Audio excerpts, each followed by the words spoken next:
Hello అండి, అందరూ ఎలా ఉన్నారు? బాగున్నారండి? మా ఛానల్ అయితే కొంచెం సబ్స్క్రైబ్ చేసుకుని గంట అయితే కొట్టండి. ఏమండో ఈ రోజుల్లో ఎంత వచ్చినా సరే అయితే సరిపోవట్లేదండి. ₹1,00,000 వచ్చినోడికైతే అండి వాడికి తగ్గ అప్పు వాడికే ఉంటుందండి. 10,000 వచ్చినోడికి 10,000 తగ్గ అప్పు ఉంటుందండి.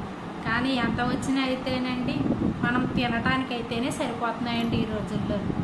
పిల్లల గురించి మనం వెనకేసుకోవడానికి అయితే కనీసం రూపాయి కూడా మిగులుతలేదండి.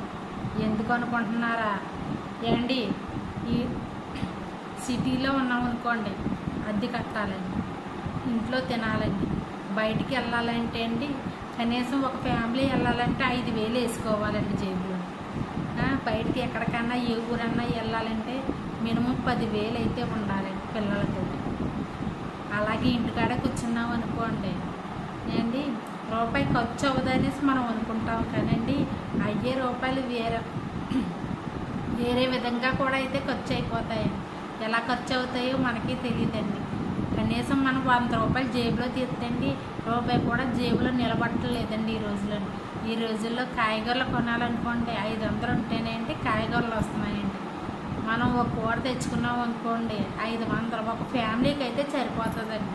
చుట్టాలు పట్టాలు వచ్చారనుకోండి దానికి ఒక 500 అండి. అలా ₹1,000 అండి. ఒక ₹1,000 సంపాదించాలంటే అండి ఒక రోజంతా అయితే కష్టపడాలండి. అవునంటారా కాదంటారా? కానీ అయ్యే ₹1,000 మనం ఖర్చు పెట్టాలంటే 10 నిమిషాలు కూడా పట్టదండి. ₹1,000 ఖర్చు పెట్టాలంటే ఏంటి, మనం వెనకేసుకోవడానికైతే ఈ రోజులను బట్టినండి కనీసం రూపాయి కూడా దాయలేమండి. ఎందుకు అనుకుంటున్నారా? మన ఖర్చులు అలా పెరుగుతున్నాయి, మన పద్ధతులు కూడా అలా పెరుగుతున్నాయి. సిటీలో ఎంత వచ్చినా సరిపోదండి. 1,00,000 వచ్చినా సరే అండి ఆ 1,00,000 అలాగే అయిపోతుందండి.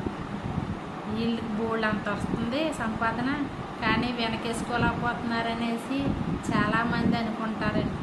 కానీ వాళ్ళకి తగ్గ బాధలు వాళ్ళకి ఉంటాయండి, చిన్న పరిశ్రమలు తగ్గ వాళ్ళకి వీళ్ళకి ఉంటాయండి. అలాగనేసి మనం అయితే అండి చులకనగా అయితే చూడకూడదండి. ఎవరికి ఎంత చెట్టుకి అంతే గాలండి. పెద్ద చెట్టుకి పెద్ద గాలి వేస్తే అండి చిన్న చెట్టుకి చిన్న గాలి ఏదో చెప్పండి. అలాగే అండి ఎవరి బాధలు వాళ్ళకు ఉంటాయి, ఎవరి కష్టాలు వాళ్ళకు ఉంటాయండి. అలాగే మనం ఎక్కడికన్నా వెళ్ళాలి అనుకోండి డబ్బులు కావాలండి. ఏ పని చేయడానికైనా డబ్బులు కావాలండి. పిల్లల్ని చదివించాలంటే డబ్బులు కావాలండి. ఇప్పుడు ఫీజులు చూసారండి, వేలల్లోని లక్షల్లోనే అండి. చిన్నపిల్లలకైతే వేలల్లోని, పెద్ద పిల్లలకైతే లక్షల్లోనేనండి. మనకు వచ్చే సంపాదన రోజుకి ₹1,000 అంటే అండి ఎంత అయిందండి? నెలకైతే 30,000 అయింది ఏంటి. మనం తిన్నా సరే తినకపోయినా సరే అండి పిల్లల్ని అయితే చదివించుకోవాలండి. అలాగైతే పిల్లల్ని కాపాడు ఈలోగా అండి ఎవరికైనా బాగోపోతే అండి హాస్పిటల్ ఖర్చులు, మళ్ళీ ఇంట్లో తినాలి, ఎవరన్నా చుట్టాలు పట్టాలు వస్తే వాళ్ళకి ఎంత ఖర్చు అవుతుందో చెప్పండి. మన జీవితాన్ని వెనకేసుకోవడానికి ఈ రోజుని బట్టి ఏమి కనీసం రూపాయి కూడా ఉండదండి.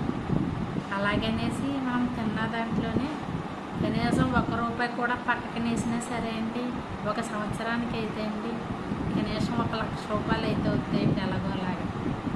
అలా మనం ఒక ప్లాన్ కింద వేసుకుంటే అండి అవి మనవి కావు అనేసి అనుకోవాలండి.